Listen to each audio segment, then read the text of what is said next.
Hello, Facebook community. How is everyone doing today? For my fellow New Yorkers, it is 1 o'clock here Eastern time, so it's afternoon for me. And we have been doing Facebook Lives every Friday to help promote the Sacred Sexual Music Festival. This is organized by Wendy Kobina DeMoss. And today we have a couple of guests. There are 27 speakers and presenters at this virtual conference, so we could not fit them all on the Path 11 podcast. So we wanted to bring those extra presenters to you guys through Facebook Live. So you get a little taste of what the festival is all about. Today we have a special treat for you guys. One of the presenters, Will Blunderfield, is here today with us. He's a musician, a podcast host, a yogi. He does so many things.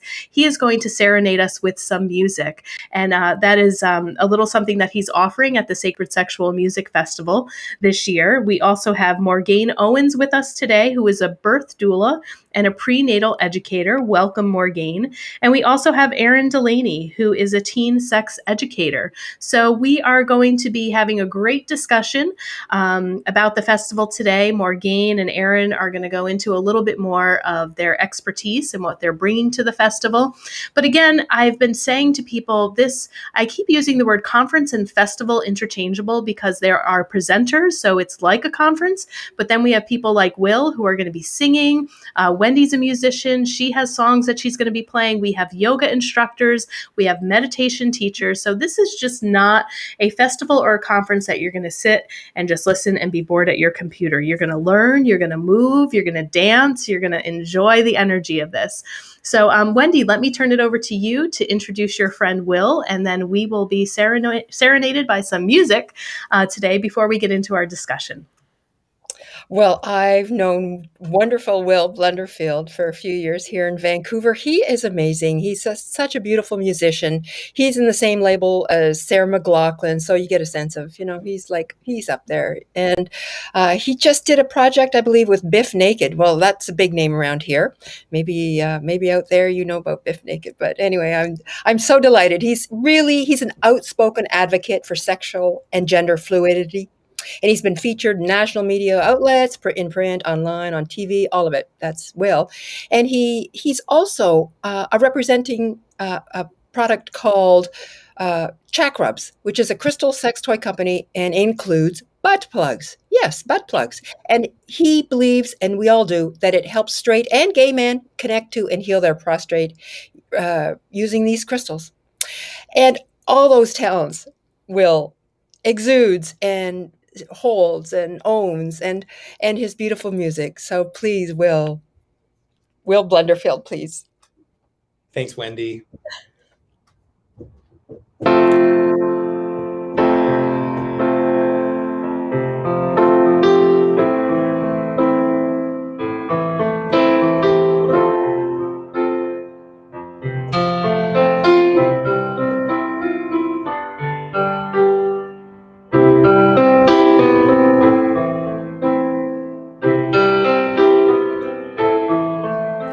Well, I've heard there was a secret chord David played and it pleased the Lord, but you don't really care for music, do you?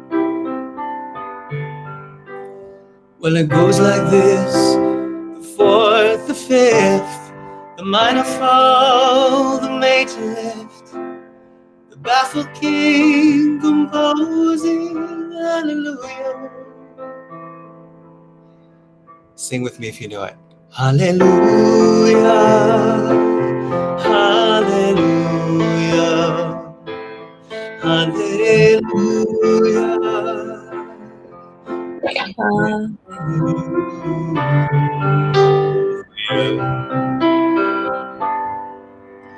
Your faith was strong, but you needed proof.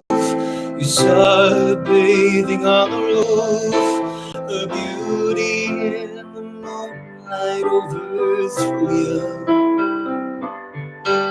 She tied you to the kitchen chair, she broke your throne and cut your hair, and from your lips she drew hallelujah, hallelujah, hallelujah.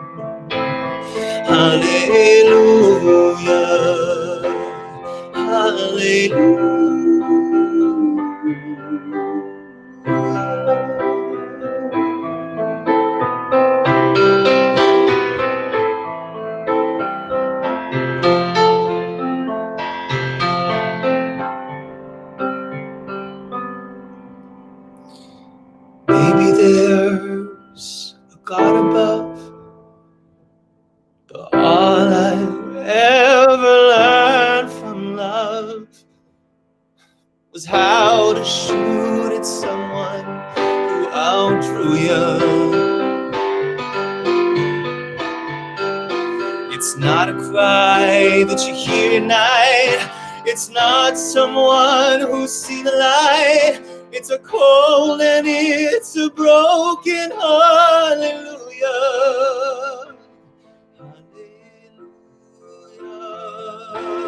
Hallelujah. Hallelujah. Hallelujah.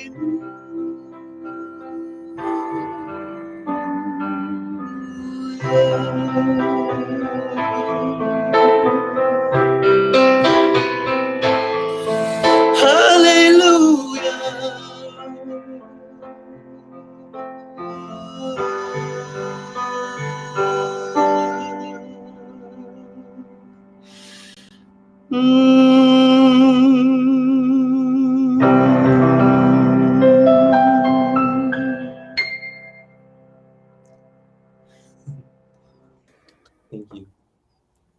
Thank you, Will. That was beautiful. And I know a lot of people know who originally sang that song, but can you Yes. just give credit? For sure. It's by a fellow named Leonard Cohen. Yes, yes. Famous by Jeff Buckley.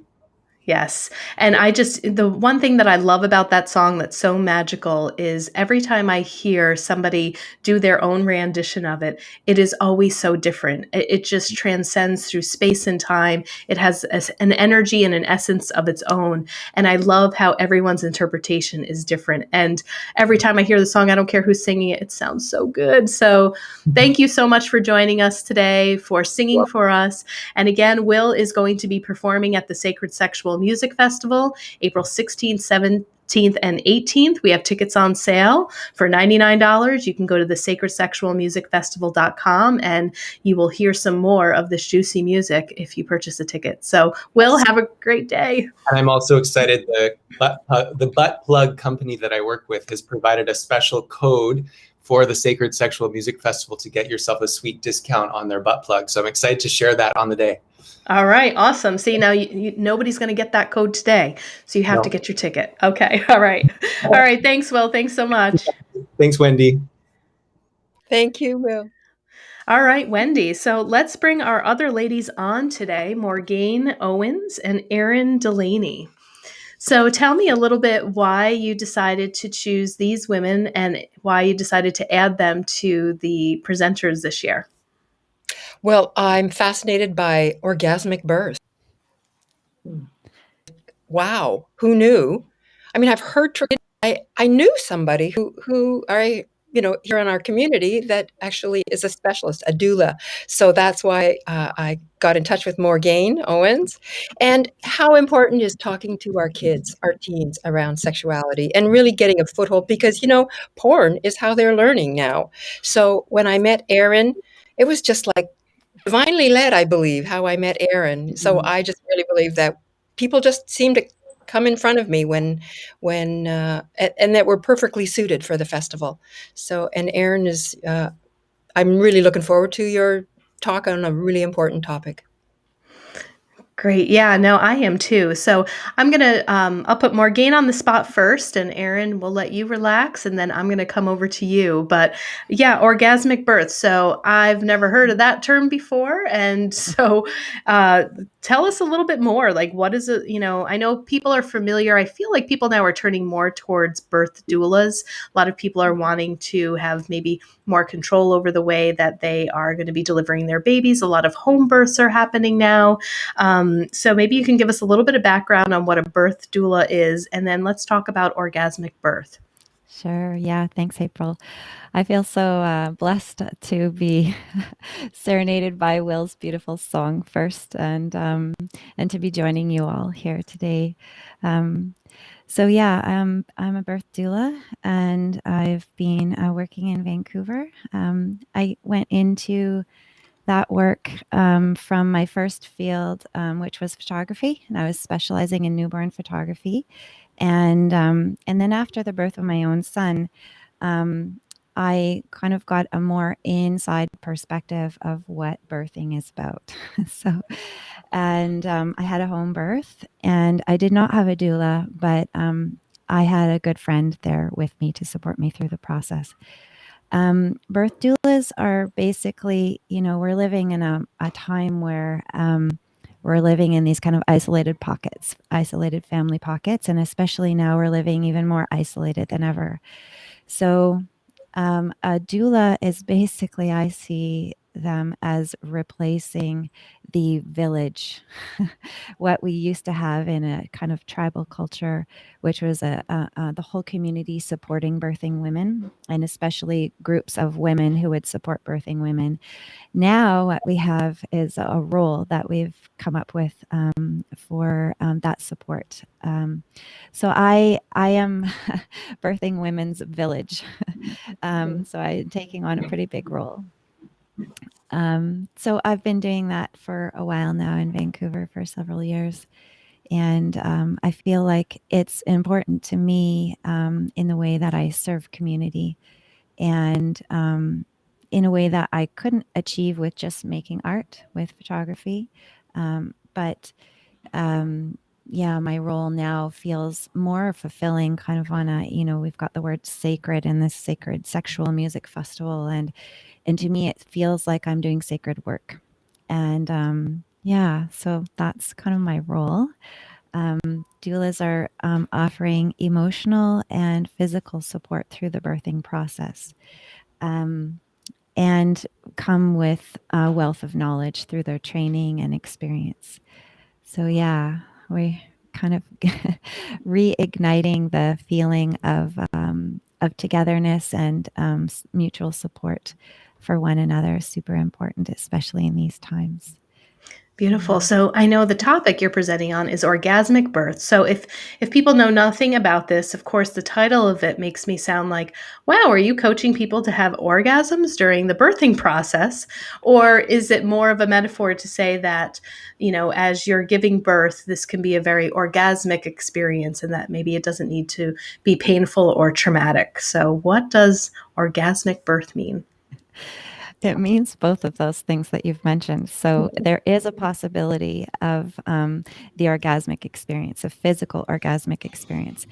But generally speaking, so there's a spectrum of experience that women will have birthing. And we tend to be leaning more on the end of the spectrum where we expect birth to be painful.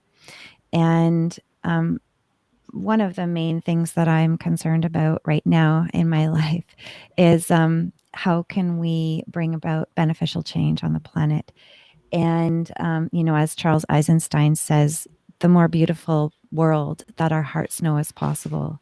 And for me, my understanding through the birthing process, I began to understand that the first limbic imprints are really important. And then I began to understand that some women were actually experiencing orgasm during birth. And that got me really excited. And so I thought, well, what is going on here? And I knew about that before I birthed my son. And so I really investigated that topic. And I would say that there is a small portion of women who do experience that. But in the approach to birthing, we are trying to move the spectrum from the pain spectrum over to a blissful orgasmic state. And that can transfer all the way to the physical experience of something. So birthing is a very intense experience. So I'm not going to claim that every woman is going to have a pain-free or orgasmic birth, but we can shift the spectrum over. So for instance, birthing my own son, I birthed at home, and it was completely manageable. It I wouldn't say it was, but it was something that I could easily. And there's certain techniques that we can incorporate in the preparation for birth in order to bring about that kind of state. So I call it kind of blissful or orgasmic state. And I believe that birth is really a continuum of lovemaking. It's the whole thing. We make love, and then we're in that creative state, and pregnancy all the way through. Like birth is actually the end result of that lovemaking, and so I believe the whole experience can be orgasmic. I believe Wow. that all of life can be blissful and orgasmic. So that's kind of my aim. That's my approach, and the techniques that we use are aimed toward activating the parasympathetic nervous system instead of the sympathetic nervous system. So we end up with an expectation that is actually, we're starting from a place of fear around birthing. So my job is to eliminate that fear, bring women into a place where they are more connected with their bodies, more connected with how they naturally attain blissful states in their daily lives. Where are those places where we experience that? And how does that happen for us? And what we want to do is make sure that we're heading in that direction for the event of the birth. Wow. Now, I've heard of hypnobirthing before, where people are incorporating some hypnotherapy techniques in the birthing process. Are those one of the techniques that you bring into this? Absolutely. I'm a hypnobirthing educator. Okay. All right. Yeah, so Awesome. hypnobirthing, and the basis of that is they're basically the tenets of it is to remove old ideas around birthing that we have just kind of from cultural accumulated ideas around it. And to bring in like a new education of what's possible. So we are starting to hear stories that women are actually having orgasmic experiences. Some people have never heard of that before. Um, and so education, relaxation, and visualization techniques and breathing techniques. These are kind of the fundamentals of how to do that. So, what is required for us to reach an orgasmic state? Relaxation. We feel safe Relaxation. in our Right. bodies. We feel comfortable. We feel connected to our bodies. There's mood. We set the lighting. We set the tone. And we feel connected to the people around us, our partner. So it's really the same thing. We're trying to get people into a blissful orgasmic state. And then we see what happens through the birth process. Yeah. Yeah, I mean, for, women who maybe are watching this and are pregnant now and it's their first pregnancy, I think that it would be really good to consult a birth doula like yourself that's trained in hypnobirthing. But I have a couple of my, clients that come to mind where they had their first child and it was a pretty traumatic delivery. And then they got pregnant again. And there was so much PTSD that came back and fear of, oh my gosh, how is this pregnancy going to be? So I feel like, again, this is like another intervention and another tool that they can bring in if their first pregnancy, maybe they didn't have a birth doula or somebody to help them. But I think that that is a key component, especially for moms who are bringing in another child into the world that might have had a traumatic pregnancy the first time around. Absolutely. Yeah. So, there's basically kind of to bring it into a bit of a binary, which I don't tend to like to do, but really there's kind of two roads where birthing can go down. It depends if our parasympathetic or sympathetic nervous systems are activated, because there's biochemistry associated with both. And we all know how good we feel in the orgasmic state, right? Mm-hmm. So we've got those hormones flowing through our bodies, similar hormones that our bodies naturally produce during the birthing process if we are in that state of relaxation and connection to our bodies, connection to our partners.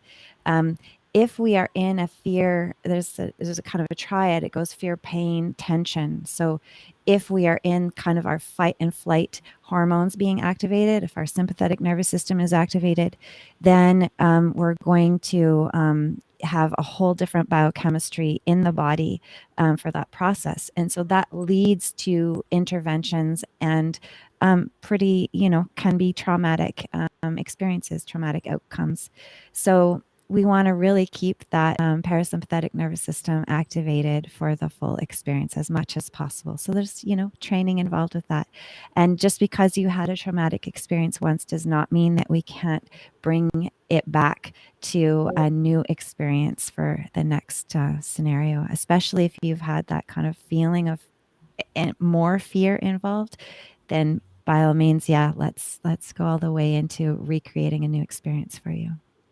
Wonderful. Well, I think your presentation and just a little bit that you're giving us here on Facebook Live is going to open up probably a whole new doorway for women who are watching this. And Wendy, what day is Morgane presenting at the conference? She's on Saturday. Saturday, okay. On Friday, Saturday, Sunday, and Morgane's on Saturday at 12:45. Okay, great. So for those of you who are just tuning in, I am speaking with presenters at the Sacred Sexual Music Festival. There's 27 people who are presenting at this virtual conference. And Morgane and Aaron are one of them. Wendy up there in the corner is the founder of this wonderful festival. And so you guys can get your tickets at sacredsexualmusicfestival.com. And if you're interested, Morgane is going to be presenting on that Saturday. Now let's come on over to Aaron. So Aaron is a teen sex educator. And I think I'm so excited that you're here because I think it can be really difficult for parents to figure out, when do I begin to have this talk with my children? When is it too early? When is it too late? How do I even talk to them about sex?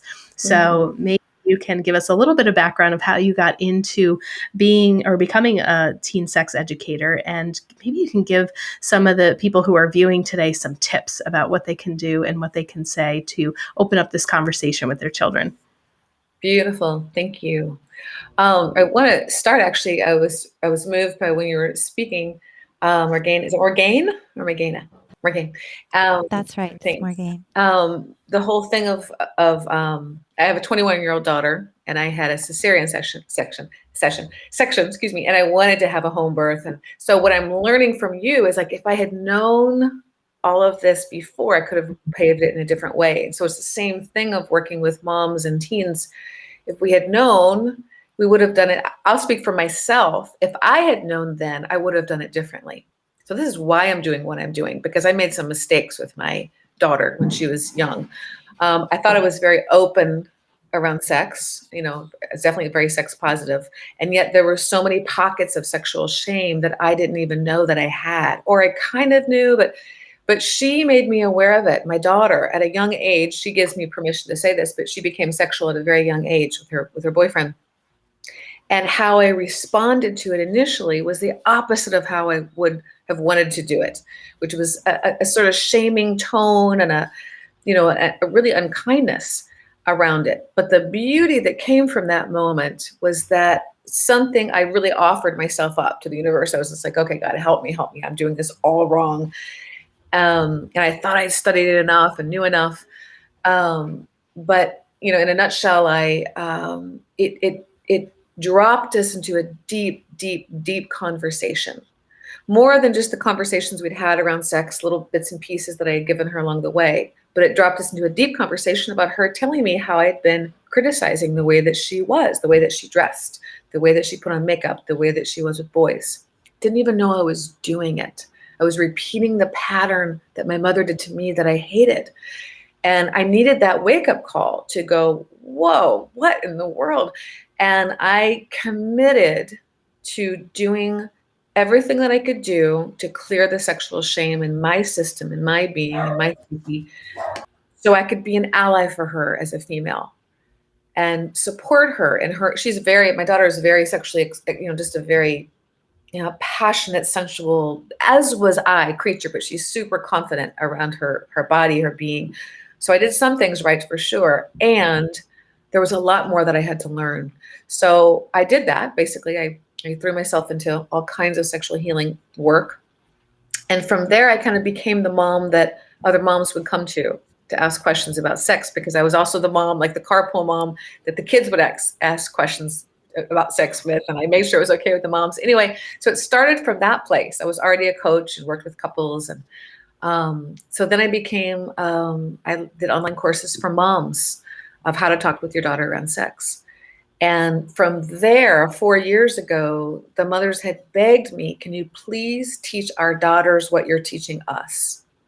And I couldn't see at that time. I kept saying, no, they need to hear it from you, because the mother-daughter bond is so important. And that's true to a certain extent, because I really got it. There's a certain point where girls or boys, but we're speaking of girls because that's who I work with at this point, can't hear it from their parents. It's just like, ugh, they can't not envision their mom doing that with their father. It is just kind of like, oh, no. So I really got it. So I said, yeah, it was a group of girls moms from Australia. And she said, if we gather the girls together, will you lead the course? And the moment, I'm getting chills saying it, the moment that I landed on the screen, Zoom, little Brady Bunch group, and saw the teens, I knew this is what I was supposed to be doing. Mm. I'd already known it before anyway. I kept knowing I had to go back to working with teens again, because I used to work with teens. And but in that moment, it was just like, oh, this is it. And I've loved it passionately ever since. It's a place for the girls to ask any questions they want. It's a place I realized fairly recently that it's their first female circle, really, for most of the girls. And so there's this beautiful bond that happens between them. And I work with younger ones, 12 to 14, and then older ones, 15 to 17. And the cool thing is that the younger ones are more shy about asking questions. So they're pretty smart. They'll type their questions privately in the chat on the Zoom link, which is fun. So I can answer it. And, but the older ones have much more questions around, they're bigger questions around sex, because they're experiencing it. And I'm getting a clear picture of what girls these ages are coming up against. And the question, I give content, and then we have Q&A time. And the Q&A time is just, it's magical and funny and deep and tearful, and it just opens their world, and to each other as well. So anyway, that's how I got into it. There's a lot more to it, but that's the main story of how I got to where I am right now. Yeah, I'm curious to know, what would you say overall, thinking about all these groups that you've run with teens, what's one of the most common questions that they're asking that maybe they're afraid to ask their parents, but they come to you with and ask? Well, one of the most common questions is, does sex hurt? And it's the younger ones ask it because they haven't experienced it. I'm always amazed that question inevitably comes up, and they go into deep dialogue about it. And then the older ones who have experienced it, is sex supposed to hurt? And that's so telling, because they are experiencing that. And what's also true is a lot of them are experiencing anal sex at this point, because that's it's become very, quote, popular, partly because what they see in porn, and partly because they can't get pregnant that way. And yet the sad part of it is that they don't know how to do it.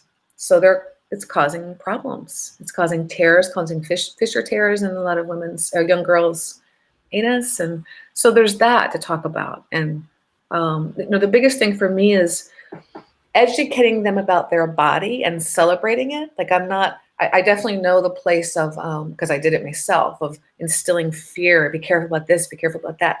And though that's important, who is celebrating their changing bodies and their sexual passions and excitements? Like, most people aren't, nor did I initially as a parent, because we think it's our job to protect, which it is our job to protect.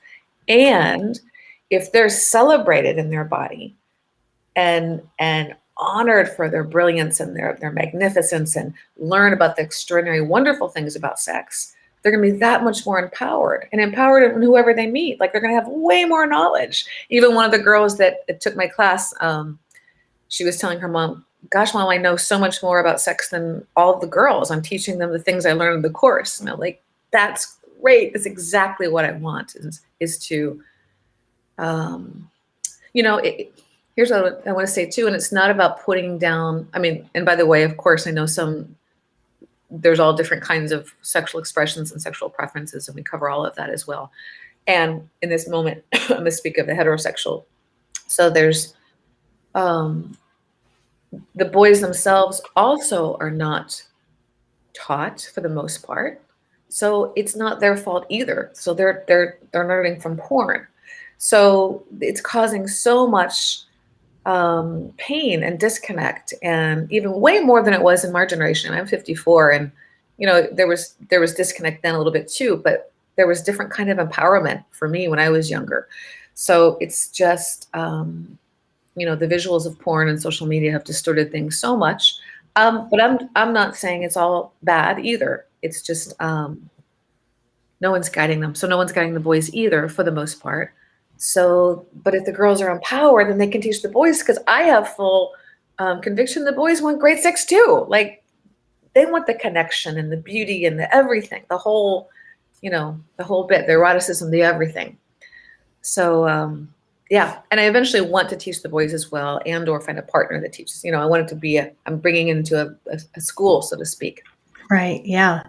Lovely. And so what would be one of your number one take homes? So if people are watching this here on Facebook Live, what would be either one tip, one really strong word of advice, or one take home that people can take away from you today? Only one? Well, you can give me three. I always like a top three, but I figured I'd narrow it down to one. Okay. I'll probably do three.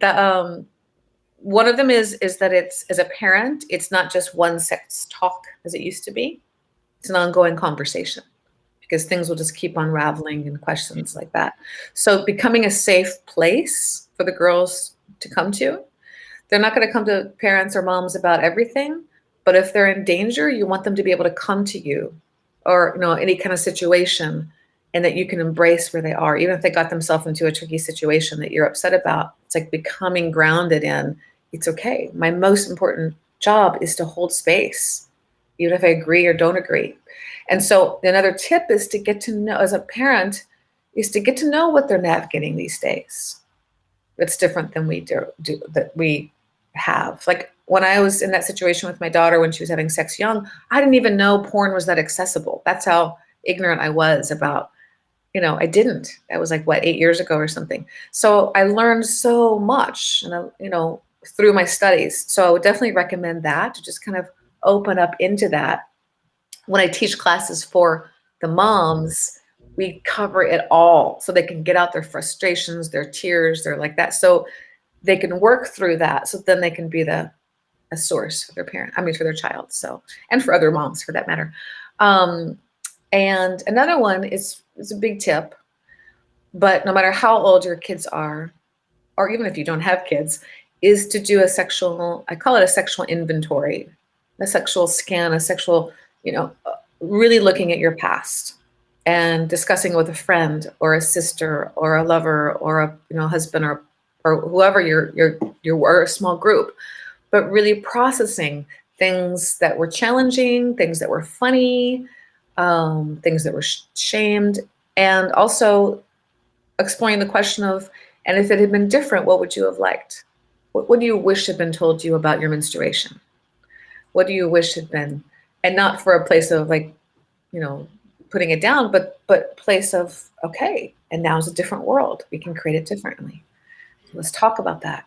So having those conversations early is such a gift to yourself, to others around you, and especially your children.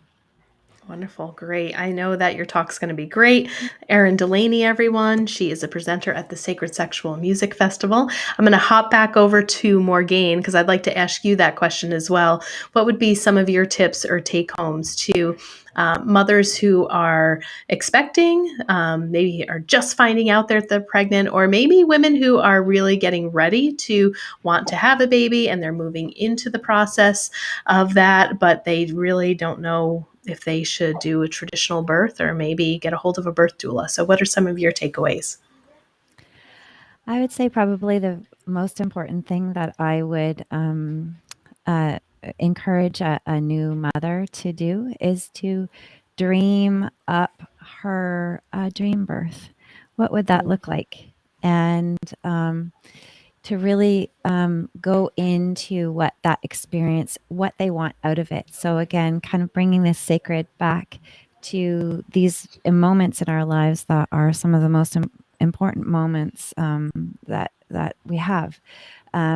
These moments of initiation, these moments of coming into ourselves, our lives. There's this idea that when we birth a child, we're also birthing a mother. So it's an initiation. It's an important moment. And how do you want to move through that moment?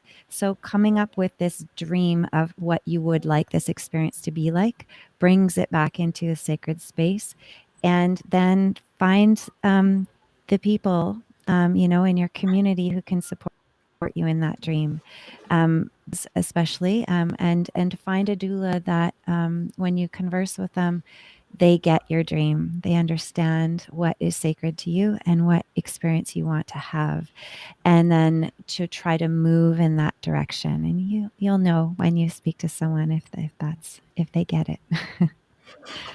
Excellent. Great. And Morgane, what is your personal website? So if people would like to get to you directly, can you share that with us? Yeah. So my birthing website is blissbirth.info, and it's hyphenated. So it's bliss-birth.info. And then I have another site for my photography, but you can just go to that one for all of the birthing information, my courses, and also my services. Great. Thank you. Yeah. And Erin, can you also mention your website as well? Sure. It's mother-daughter-empowerment.com. Wonderful. Well, ladies, thank you so much. I mean, just in this short period of time, you've delivered such a wealth of information. And everyone, these are just 2 of the 27 presenters that are going to be at the Sacred Sexual Music Festival. $99 for tickets. I mean, I think that's a steal for this with the amount of information that's going to be presented, and it's over 3 days. You can watch it unlimited for 3 months.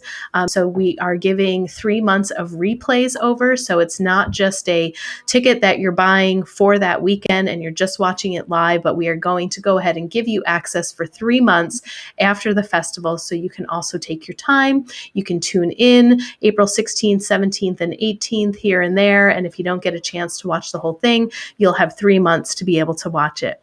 The tickets are being sold at sacredsexualmusicfestival.com. You can see that link right there. You can go ahead and click that and purchase your ticket for $99.